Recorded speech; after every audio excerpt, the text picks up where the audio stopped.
الساعة اللي نقصت من نومك دي كانت مجرد اقتراح من عالم حشرات عشان يصطاد دبان أكتر. سنة 1784 حصل أول اقتراح لفكرة التوقيت الصيفي من بنجامين فرانكلين، وساعتها كان اقتراح ساخر عشان الناس تنام بدري وتوفر شمع ومحدش عمل بيه. لكن البداية الحقيقية كانت لما عالم حشرات نيوزيلندي اسمه جورج هيدسون اقترحه تاني. والسبب العجيب لاقتراحه إنه عايز ساعتين زيادة من النهار عشان لما يرجع من شغله يلاقي وقت يصطاد فيه حشرات أكتر. أما التحول الحقيقي للفكرة بدأ وقت الحروب.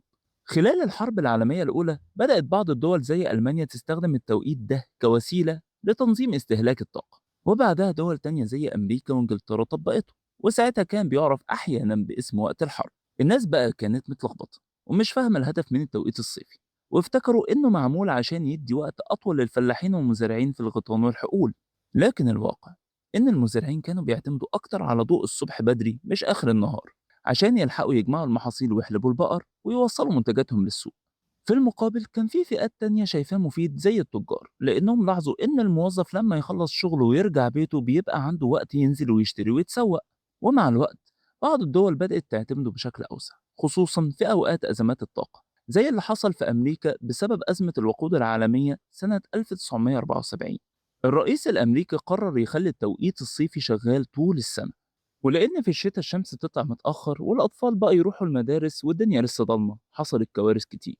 ولو بصينا على تأثيره على جسم الإنسان فبعض الدراسات بتقول إن تغيير الساعة ممكن يسبب اضطراب بسيط في الساعة البيولوجية، وفي تقديرات قالت إن الشخص ممكن يفقد جزء من وقت نومه في أول أيام التغيير.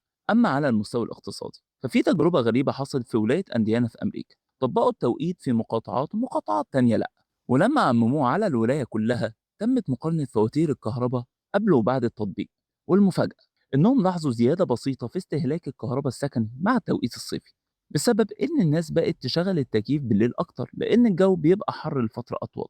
نيجي بقى لمصر، أول مرة تم تطبيق التوقيت الصيفي كان سنة 1940، واتلغى لما الحرب العالمية التانية خلصت، وبعدين رجع تاني بقوة سنة 1988 واستمر فترة طويلة. وفي سنة 2014 حصل تغيير أكتر من مرة في نفس السنة. بدأنا التوقيت الصيفي كالعادة في الربيع، ولما جاء رمضان اتلغى وبعدين رجع تاني بعد العيد وبعدها اتلغى في الشتاء. ومن سنة 2023 رجع تاني للتطبيق. وفي النهاية التوقيت الصيفي ليه آراء مختلفة حوالين العالم، في دول شايفاه مفيد ودول تانية قررت تلغيه، وكل دولة بتتعامل معاه حسب ظروفها واحتياجاتها. لكن السؤال يفضل موجود، هل التوقيت الصيفي بيحقق الهدف منه فعلا ولا لا؟ وكالعادة قبل ما نفكر في بكرة لازم نفهم امبارح الأول. نشوفكم الفيديو الجاي.